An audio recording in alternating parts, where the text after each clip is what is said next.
तेव्हा गुरुदेव सांगताय, अरे तुला शिष्य म्हणून स्वीकारायचंय, म्हणून माझ्या शिष्याची परीक्षा घ्यायची नाही का? आणि जे दोन नाग होते त्यांना मीच पाठवलं होतं तुझं रक्षण करण्यासाठी, तुझा रस्ता चुकायला नको म्हणून त्यांना मीच बरोबर ठेवलं होतं. ही गुरु परीक्षा. गुरु कोणत्या वेळेस कोणती परीक्षा घेतील हे आपल्याला कधीच कळत नाही. त्याच्यासाठी फक्त आपला विश्वास असला पाहिजे. जेव्हा तुमचा विश्वास अटळ झाला तिथं तुमचे गुरु तुमच्या पाठीशी उभे राहतील. एकदा गुरुच्या पाठीशी उभा राहणार, तुम्हाला काहीच कमी पडणार. सर्व त्या गुरुच्या भक्तीवर आणि गुरुच्या विश्वासावर चालत असतं. फक्त गुरुचा विश्वास अटळ असला पाहिजे, श्रद्धा अटळ असला पाहिजे. थोडं संकट आल्यावर आपल्या गुरुदेवाला विसरलं नाही पाहिजे. जीव गेला तरी चालेल, पण माझ्या गुरुचा विश्वास मी आज कधी कमी केला नाही पाहिजे. आपल्या मठामध्ये आपण फक्त रक्षा देत असतो, त्या रक्षामध्येच फरक पडत असतो, पण त्याच्या सुद्धा विश्वास असला पाहिजे. कारण तिथं महाराजांकडे जी उडी लावल्या जाते, जी अगरबत्ती लावल्या जाते, जो यज्ञ होतो तो स्वामी स्वतः स्वीकार करतात. कारण की आपण स्वाकार म्हणून स्वामींना स्वीकार करायला लागतो, त्याच्या आहुती टाकत असतो. आहुती टाकल्यावर त्याचा स्वीकार हे स्वतः स्वामी करतात. म्हणून त्या आहुतीमध्ये एक शक्ती निर्माण होते. या भस्मामध्ये इतकी शक्ती आहे की तुम्हाला यमदेव सुद्धा तुमचं कोणतंच वाईट कार्य करू शकत नाही. एवढी शक्ती या आहुतीमध्ये. एक ब्राह्मण होता, त्याच्या दरिद्र आलेलं होतं. त्यांनी स्वर जातीची स्त्रीशी विवाह केला म्हणून गावाच्या लोकांनी त्याला वाईट टाकून दिलेलं होतं. वाईट टाकल्यामुळे त्याचा स्वभाव जरा वेगळा झाला होता. ब्राह्मण वृत्ती पूर्ण कमी झालेली होती त्या ठिकाणी. मग तो लोकांच्या घरी चोऱ्या करू लागला, स्वर स्त्रीशी संबंध करू लागला, मनामध्ये वाईट वाईट विचार येऊ लागले. एक दिवस एक शूद्राच्या घरी जायचं, त्याच्या घरी चोरी करायची, त्याच्या स्त्रीवर त्याची नजर होती. ह्या ब्राह्मणाने पूर्ण तयारी केली आणि त्या शूद्राच्या घरी गेला. शूद्र झोपलेला होता आणि हा त्या स्त्रीवर नजर ठेवून सगळे पैसे घेतले आणि त्या स्त्रीवर बळजबरी करू लागला. तेवढ्या त्या शूद्राला जाग आली तिथून. त्यांनी पाहिलं आपल्या स्त्रीला पर माणूस हात लावतोय, पर पुरुषाचा हात पाहून त्यांना स्वतः अनावर झाला. त्यांनी घरातल्या काही वस्तू घेतल्या त्याच्या डोक्यामध्ये टाकल्या आणि तिथं तो ब्राह्मण गतस्पान झाला. त्या शूद्राने त्या ब्राह्मणाला उचललं आणि गावाच्या बाहेर फेकून पाटणाच्या नदीवर कथा भागवला. तर एक पुत्र होतं, तो भस्माच्या डोंगरावर लोळत होतं. गाणगापूरला जो भस्माचा डोंगर आहे, त्या भस्माच्या डोंगरावर ते पुत्र लोळत होतं. पूर्ण अंगाला त्या पुत्राचा भस्म लागलेला होता आणि ते पुत्र त्या प्रेतात्म्याचा वास येत होतं म्हणून त्याच्याकडे पळत होतं.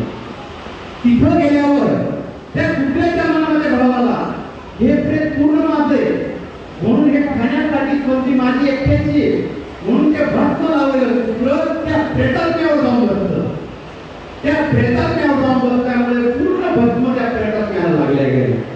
त्यांनी ते आम भेटलं, त्या प्रेतात्म्याला लागले गेले. यमदेवाचे दूत आले, त्यांनी त्याच्या आत्म्याला घेतलं आणि नरकामध्ये घेऊन चालले. नरकामध्ये घेऊन जात असताना त्याला मार गोष्ट झाली त्याच्या आत्म्याला.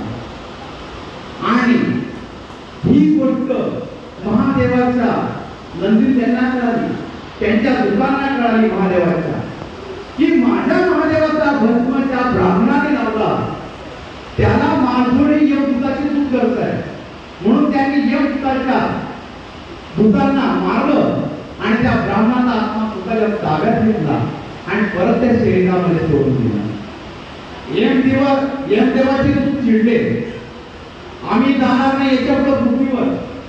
शिवाची दूत आम्हाला मारतात, आम्हाला त्या प्रेतावर अधिकार गाजवू देते नाही, त्या आत्म्याला आम्हाला आणू देते नाही. यमदेव चिडले, असं कसं, मी महादेवाची स्वतः भेटे म्हणून यमदेव महादेवाजवळ निघाले.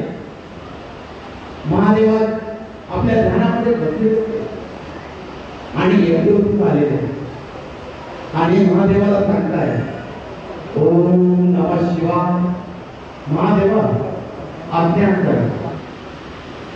तिथं आज्ञा मागताय यमदेव की आपल्या दूताने ज्या पृथ्वीवरच्या एका ब्राह्मणाला, खूप पापिष्ट ब्राह्मण होता, त्याला नरकामध्ये सजा देण्यासाठी आलेलं होतं, पण त्या ब्राह्मणाला त्याने सोडवून दिलेलं आहे. तेव्हा महादेव काय करणार हे काय करणार, जो कोणी भक्त माझा, जरी माझं नाम कोणी घेत नसेल, पण त्याच्या अंगाला माझा भस्म लागलेला असेल, तिथं मी असेल, तो पाप मुक्त होईल, एवढी माझ्या भस्मामध्ये शक्ती आहे. म्हणून तो तिथून मुक्त झालेला आहे. तिथून यमदेवाला आदेश दिला गेला की पृथ्वी तलावर जो कोणी भस्म लावेल त्याला यमदेव जास्त सजा कधीच देत नाही. म्हणून या विभूतीमध्ये एवढी शक्ती आहे. आपल्या महाराजांच्या तारक मंत्रामध्ये आपण मंत्रामध्ये म्हणतो, विभूती नवन नाम ध्याना कीर्तीत स्वामीच या पंच प्राणात होतात.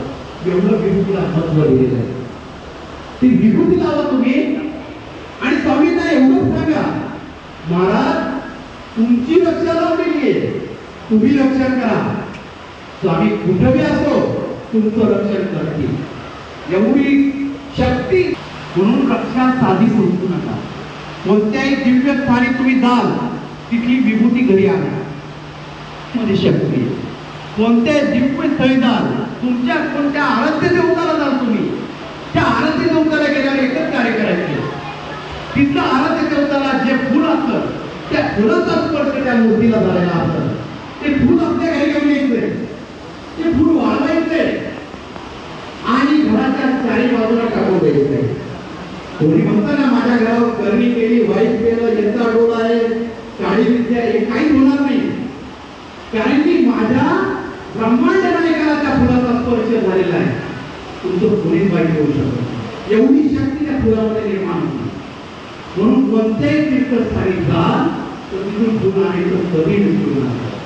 आपण फुलं आणतो, गाडीवर महादेवी लावतो, पण सडलं आपण स्वतः फेकून देतो, पण आपण विचार करत नाही. कारण जे फुल आणलेलं आहे ते एका दिव्य शक्तीला स्पर्श केलेला आहे. त्याच्यावर कोणी पाय देईल, कसा स्पर्श होईल, कुठं जाईल, घाली जाईल, हा आपण कधी विचार करतो. तर त्या फुलाचा उपयोग आपण करा. आणि जी मठामध्ये विभूती आहे, आपल्या घरामध्ये वाईट शक्ती, प्रत्येकाच्या मनामध्ये निगेटिव्ह शक्ती एक वाद करत असते. कारण की पहिल्यांदा तो वाईट विचार जास्त मनामध्ये आणत असतो. चांगली गोष्ट त्याने ठेवली, पॉझिटिव्ह विचार जर ठेवले तर त्याचं थोडं चांगलं होतं. पण आपल्या मनामध्ये एखादी गोष्ट भरल्या गेली तर ती कधीच आपल्याला सोडत नाही. तर ती निगेटिव्ह शक्ती आपल्या घरातून काढायची असतं. तर आपल्या मठाची विभूती, जी यज्ञामध्ये विभूती, जी महाराजांना अगरबत्ती लावून ती विभूती, ती एकत्र करा.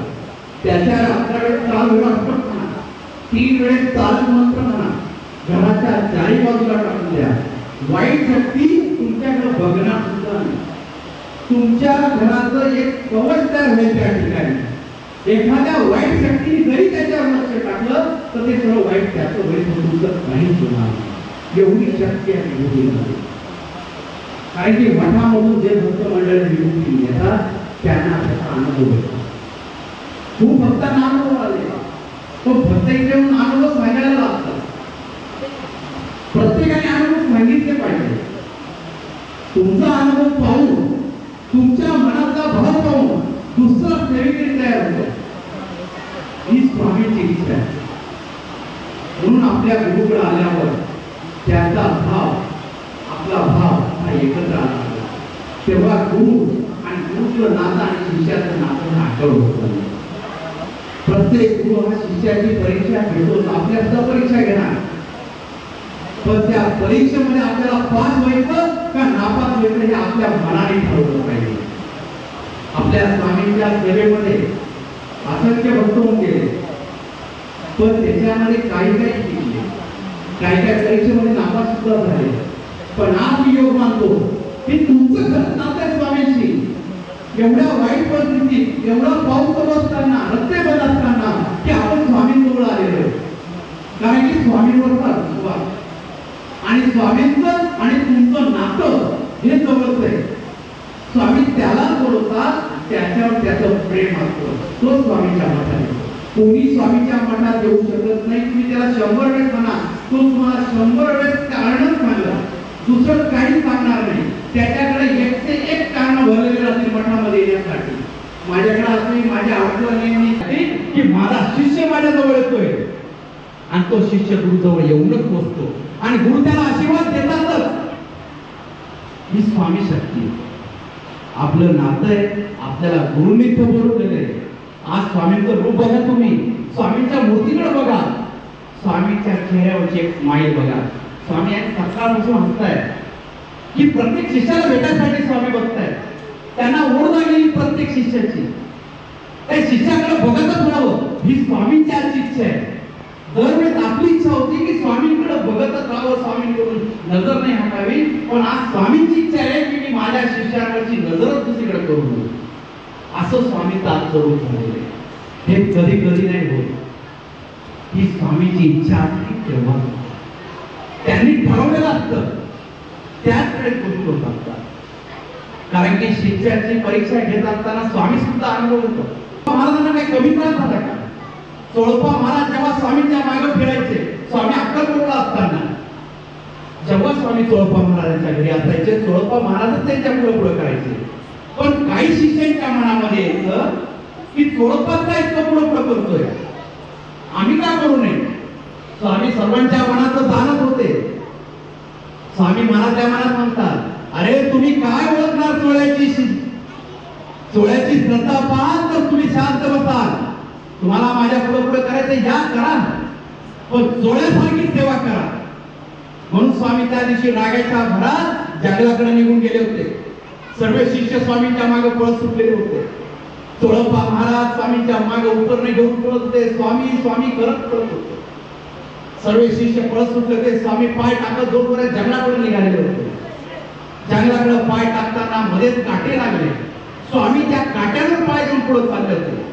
पण चोळप्पाची श्रद्धा इतकी अटळ होती, त्यांनी काटे सुद्धा बघितले नाही. स्वामी जिथं पावलं टाकताय त्या पावलांवर त्या काट्यावर पाय देत स्वामींच्या मागे निघालेले होते. पण बाकीचे शिष्य काटे पाहून तिथंच थांबलेले होते. जेव्हा चोळप्पा महाराज स्वामींच्या मागे चालत होते तेव्हा स्वामी एक ठिकाणी थांबले आणि काटे सर्व नाहीसे झाले. सर्व फुलवून गेले होते. चोळप्पा महाराजांच्या पायाला एक एक काटा रुतलेला नव्हता. जसं फुलांच्या गाडीवर चोळप्पा महाराज चालत होते तेव्हा महाराज शिष्याला म्हणतात, अरे ही श्रद्धा, तो माझी सेवा करतोय त्याचा विश्वास आहे, त्यांनी एक पाऊल थांबवलं नाही. तुम्ही काटे पाहूनच थांबून गेलात. ही कोणती सेवा आहे आणि तुम्ही चोळ्याची बरोबरी करताय. म्हणून कोणत्याही सेवेकरीची बरोबरी केली. प्रत्येक सेवेकरी स्वामींनी योग्य जागी निवडलेला असतो.